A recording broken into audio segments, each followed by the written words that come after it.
Today, the latest weapons, coupled with the fighting skill of the American soldier, stand ready, on the alert all over the world to defend this country, you, the American people, against aggression. This is The Big Picture, an official television report to the nation from the United States Army. Now, to show you part of the big picture, here is Sergeant Stuart Queen. It can truly be said that today the sun never sets on the American soldier. For over the wide stretches of the world, somewhere, at some time, day and night, he is performing his duty to this country. For example, it is now 3:45. In military language, that's 15:45 hours. Let's visit some of the military installations here in the United States and elsewhere in the world and see what the men and women of your Army are doing at the precise moment of 15:45.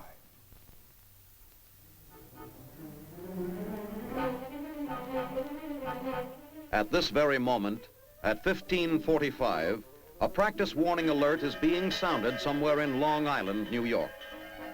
And the men of Battery C, 505th Anti-Aircraft Artillery Battalion, one of the many links in the steel ring of America's defense, go into action as though this were the real thing.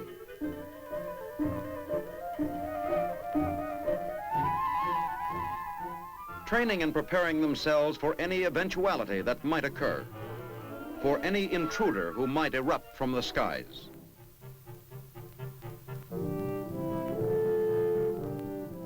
Although these men are stationed in the peaceful United States, they are on combat status day and night, 7 days a week. For their mission is one that vitally concerns all America, protection against destruction from the sky. Yes, theirs is a long vigil, but a necessary one. At 15:45 too, at Fort Monmouth, New Jersey, men of the Signal Corps, the eyes and ears of the Army, are learning the rudiments of split-second electronic warning devices and of high-speed communications. For modern global warfare requires a worldwide communication system which must outspeed the fastest plane and outdistance the supersonic rocket.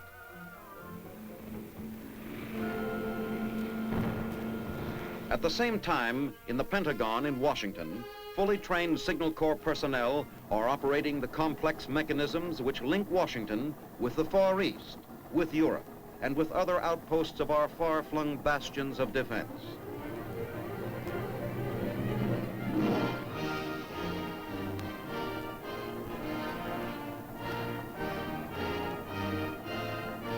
It's 15:45 at Fort Belvoir, Virginia, too, home of the Corps of Engineers, where Army recruits are being trained in a multitude of combat and technical skills, which contribute to the engineer's bag of tricks.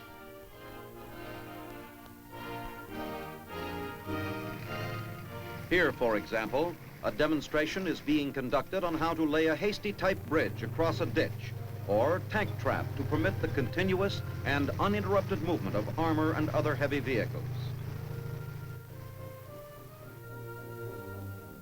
While here, a small class of trainees is learning the basic principles of repair, maintenance, and the operation of one of the many types of engineer earth-moving equipment.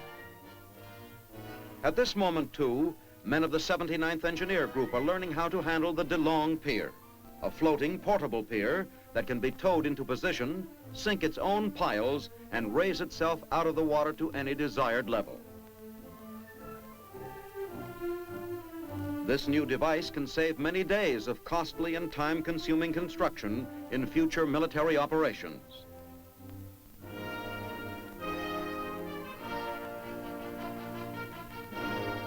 Meanwhile, at another part of the post, other trainees are working with carrier pipes, learning how to apply hot bends.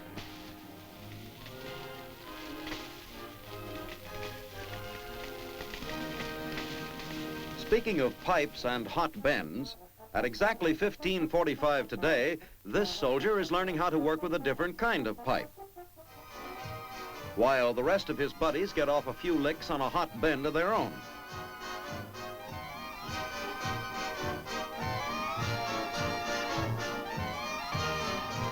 And as these musicians of the 1st Army Band practice for the evening's concert at Fort Jay, New York, down in Fort Benning, Georgia, these Rangers are practicing the grim business of warfare. American Rangers must be proficient in everything and prepared for anything. And everything includes everything, from the use of the long knife and the bayonet to judo in hand-to-hand combat.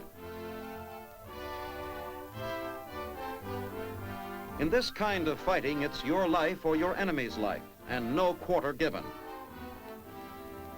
Everything also included survival in the jungle, with the possibility of a light snack of wriggly but life-giving snake meat.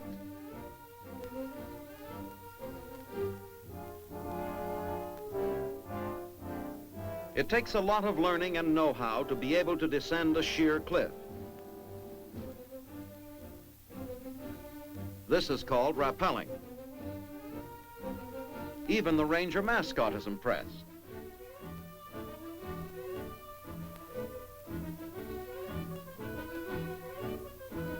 This one would impress even a Swiss mountaineer. But at this moment, the Rangers aren't the only American soldiers who are being developed into the world's toughest fighting men. Close by at 1545, Army paratroopers are being trained in the vertical concept of modern warfare. Drop 1, drop 2, drop 3. Slip to the front, number 2. This maneuver is called slipping. By pulling on his risers or slipping, a parachutist can control his descent. Everybody travels on the double in Fort Benning, Georgia, especially at Officers Candidate School, where the pace is fast and everything is streamlined. Streamlined right down to the very last hair.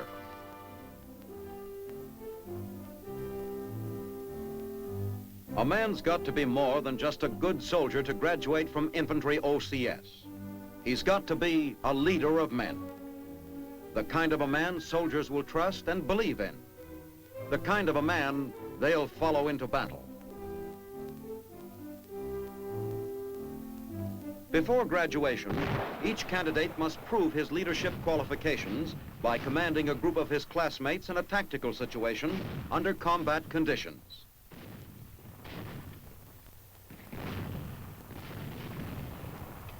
These future second lieutenants are engaged in a mock assault on an enemy fortified position located on the opposite bank of the Chattahoochee River. Across the nation at Camp Irwin, California, tanks and infantrymen are also conducting a mock assault, blasting a simulated enemy fortified position located in the hills. The time, 1545, of course, Pacific time, that is. In the American Army, teamwork is the keystone to success, and these tank infantry teams really practice at it. They know that this kind of practice teamwork may someday become the real thing, may mean the difference between life and death. In time of war, replacements must be made. Continents must be spanned. Oceans must be crossed. For a never-ending flow of men, equipment, and supplies must be kept ever moving into the zones of combat. This is the job of the Army Transportation Corps, whose mission is to move the Army, its food, ammunition, and materiel by every type of conveyance from truck to helicopter. That's why at 1545 this afternoon, at Fort Eustis, Virginia, on a training dock located on the James River, men of the Transportation Corps are diligently training to acquire the skills and techniques necessary to accomplish the Corps' mission.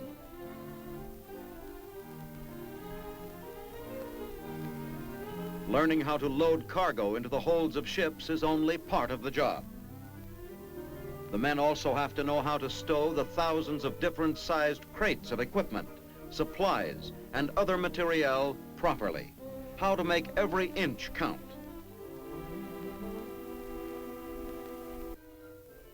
But that isn't all. If a seaport isn't available, they must know how to unload the ships anchored off foreign shores.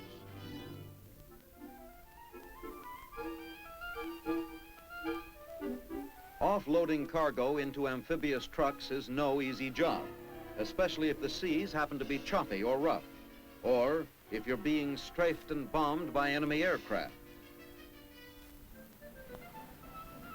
As soon as the amphibious trucks, or ducks as they are called, are loaded, they speed quickly for the shore. Here they move up onto the beach to a dump area where the supplies are unloaded and stockpiled, later to be shipped by rail to the various Army depots where American soldiers are stationed.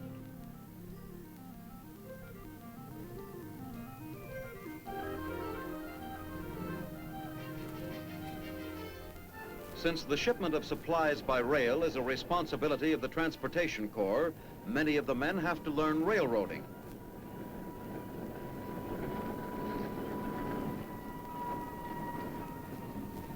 Most of their training is accomplished at one of the big railroad yards like the B&O or C&O.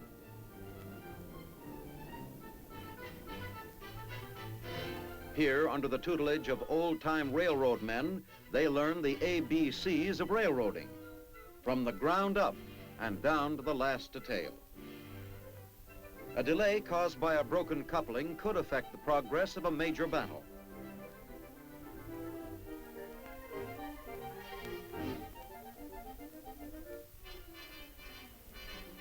But soldiering isn't exclusively a man's job anymore. Not in the modern American Army. This afternoon at Fort McClellan, Alabama, the women of the Army are also learning the know-how of jobs that will contribute not only to their country's defense, but to themselves as well. I was wondering when you'd get around to us women. For a moment there, I was afraid you'd forgotten all about us. Learning how to live primitively in the field is also part of our training program, because we WACs very often perform a man's job and expect no preferential treatment.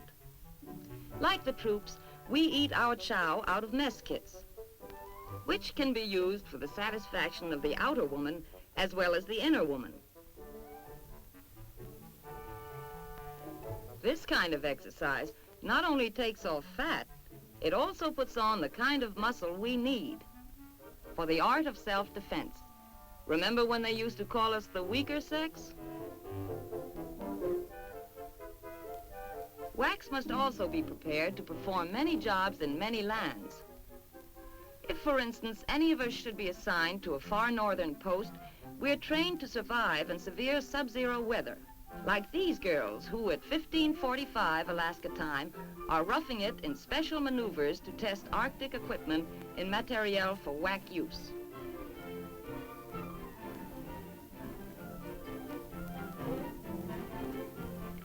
You sure got to give those girls plenty of credit, because it can get mighty rugged up here in Alaska. Even for us guys, especially me on account I'm from Texas. And all this working and training and maneuvering in 30 degrees below zero weather sure leaves me cold.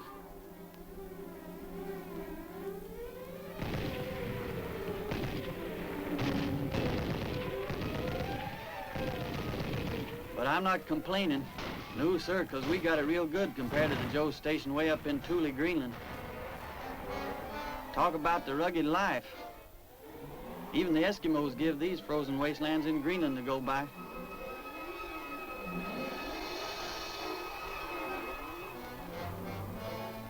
Man, look at that weather.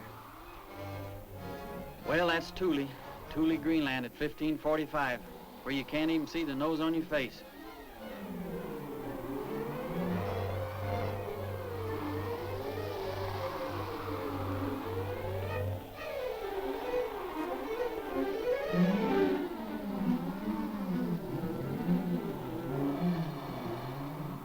I bet those Joes wish they were stationed down in Schofield Barracks, Hawaii right now. Living it up with all those pretty gals on Waikiki Beach. Or maybe watching the sweet Lelanis do the hula. If you ask me, I kind of wish I was down there myself.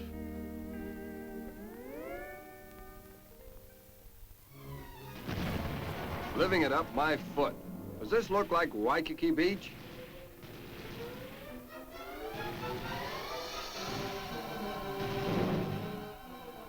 And what do you think we're doing here? Digging for clams in the sand? Yes, 1545. And in Hawaii, the same intense, realistic training goes on. Only the scenery is different.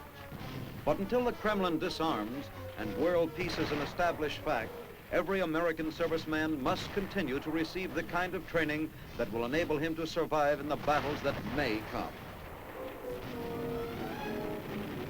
In war, some must die so that others may live.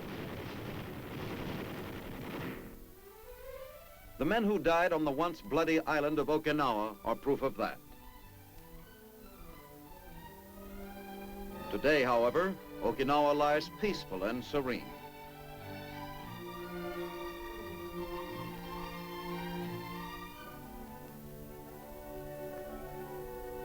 Surrounded by the calm waters of the Pacific, it is a perfect setting for this baptismal ceremony,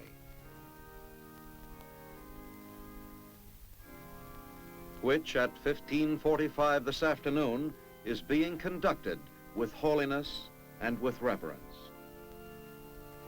And of course with the appropriate organ music.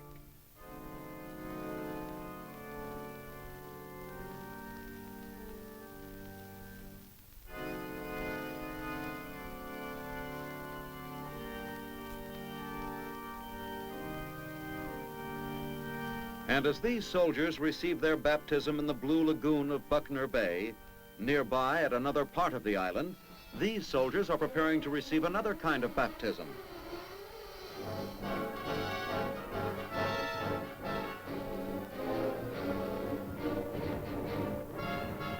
Learning how to hit the beaches. The same bloody beaches where thousands of young Americans underwent a baptism of fire in a war that is gone but not forgotten.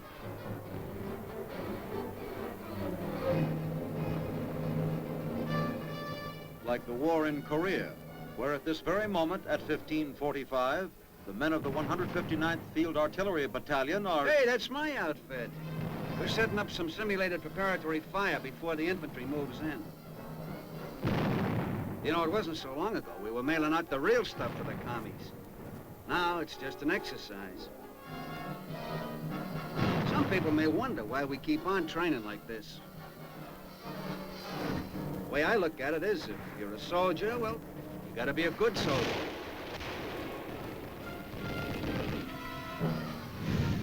And the only way to be a good soldier is keep on soldiering. What do these guys expect in Korea? Marilyn Monroe? It's all right. There's Marilyn Monroe. Yes, Marilyn Monroe, presented by courtesy of Army Special Services, who at 1545 Tokyo time have arranged a ball game.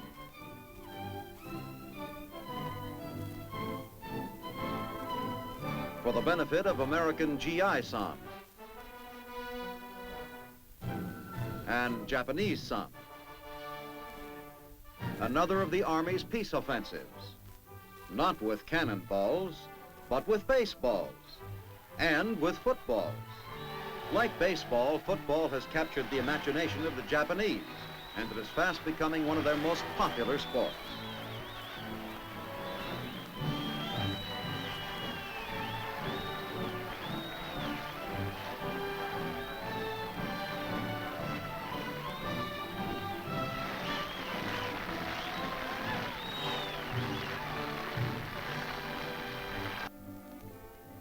Being a member of a football team, however, is no excuse from military training.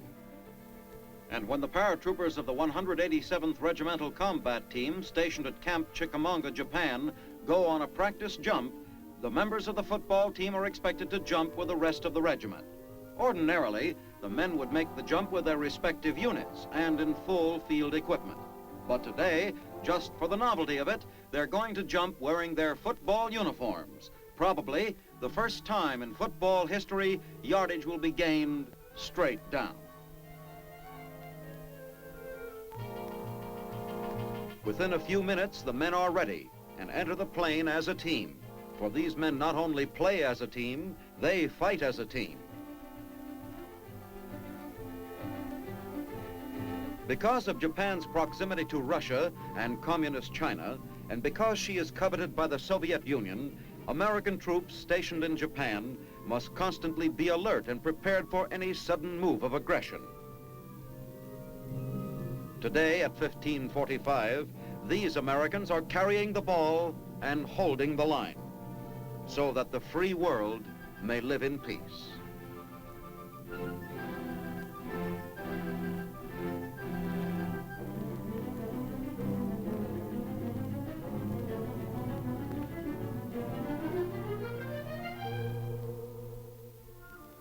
The kind of a peace that would allow the world to open wide its doors to all who appreciate the beauty of scenic grandeur and respect the dignity of man. Like these American soldiers who, with proper reverence, respect the Japanese religious shrines.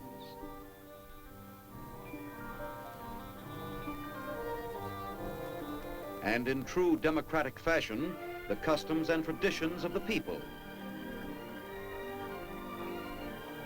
Even to eating such strange foods as sukiyaki or karibayaki.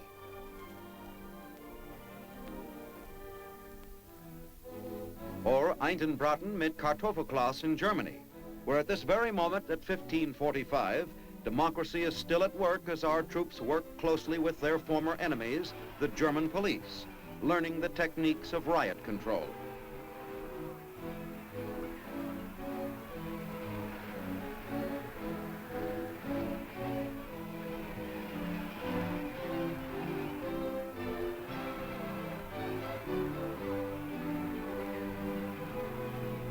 At this time, too, in Spandau Prison, which confines some of Germany's most infamous war criminals and is guarded alternately by American, British, French, and Russian troops, an American officer receives command of the prison from the Russians.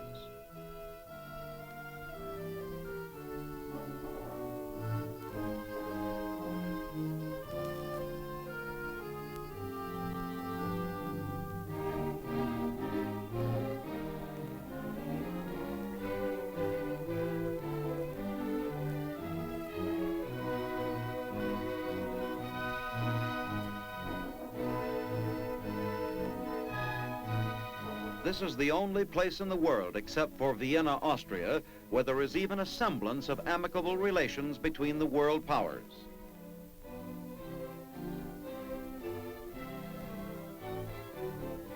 Here in Vienna, in front of the Habsburg House at 1545, another American officer is taking over this month's military control of the international sector from a stiff and impersonal Russian officer.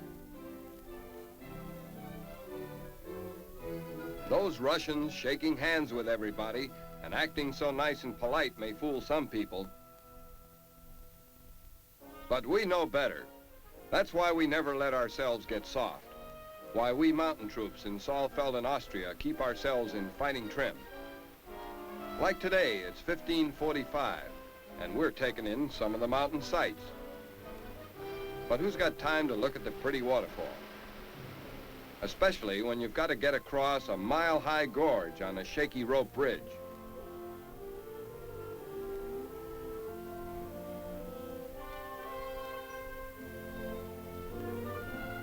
Or maybe only a single rope. Whoops. Don't worry, folks. He's just demonstrating how not to do it. Beautiful scenery, isn't it? Yeah, if you like waterfalls. Personally, I like this kind of scenery better. Of course, there's other nice things to see in Paris at 1545 in the afternoon. For instance, there's the famous Eiffel Tower.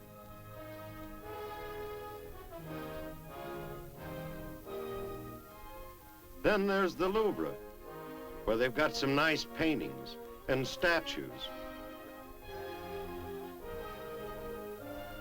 But me, Well, I still like this. But there's something else to be seen when you're in Paris, soldier. Something of vital importance to the civilized world. Its shape, Supreme Headquarters, Allied Powers, Europe. Military headquarters of NATO, the North Atlantic Treaty Organization. An organization which was set up between the United States and 13 other democratic nations to frustrate any aggression by the Soviet Union or its satellites. Here at 1545, American servicemen and women are working together with the other free peoples of Europe, banded together in a common cause. An attack on one means defense by all.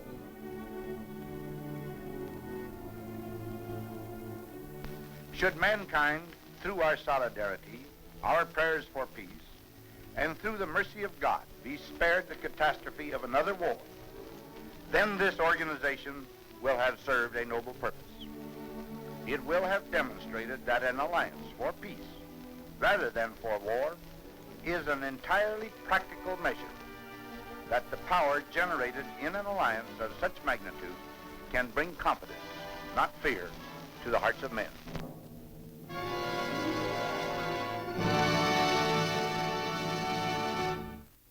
Yes, all over the world, the men and women of your army are alert and ready. Not only at 1545, but every minute of the day of the week, every week of the year. Ever vigilant in the defense of the free world. Now this is Sergeant Stuart Queen, inviting you to be with us again next week for another look at the big picture. The United States Army in action. The Big Picture is a weekly television report to the nation on the activities of the Army at home and overseas.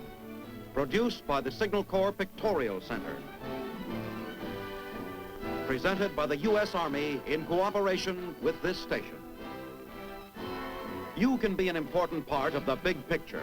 You can proudly serve with the best equipped, the best trained, the best fighting team in the world today, the United States Army.